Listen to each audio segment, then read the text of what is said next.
વાગરા તાલુકાના અતાલી ગામમાં ખાણ ખનીજ વિભાગે બિનઅધિકૃત ખોદકામ કરતા વાહનોને જપ્ત કર્યા હતા। વાગરા તાલુકાના અતાલી ખાતે ગેરકાયદેસર માટી ખનન કરતા ભૂમાફિયાઓ પર ખાણ ખનીજ વિભાગે ત્રાટકી 1 કરોડથી વધુનો મુદ્દામાલ જપ્ત કરી કાયદેસરની કાર્યવાહી હાથ ધરી હતી। વાગરા તાલુકામાં છેલ્લા કેટલાય સમયથી માટીચોરો બેફામ બન્યા હતા, જે અંતર્ગત વાગરા તાલુકાના અટાલી ગામમાં સાદી માટી ખનીજના બિનઅધિકૃત ખનનની ફરિયાદ ભૂસ્તર શાસ્ત્રીને મળી હતી। ફરિયાદ અન્વયે ભૂસ્તર શાસ્ત્રીના માર્ગદર્શન હેઠળ ખનીજના બિનઅધિકૃત ખનન બાબતે ટીમ તૈયાર કરી આકસ્મિક રેડ કરવામાં આવી હતી।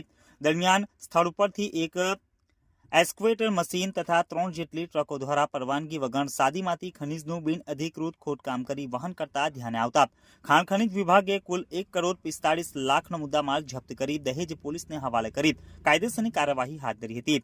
ભૂસ્તર શાસ્ત્રીની કાર્યવાહીને પગલે ગેરકાયદેસર માટીનું ખોદકામ કરતા તત્વોમાં રીતસરનો ફફડાટ ફેલાઈ જવા પામ્યો હતો।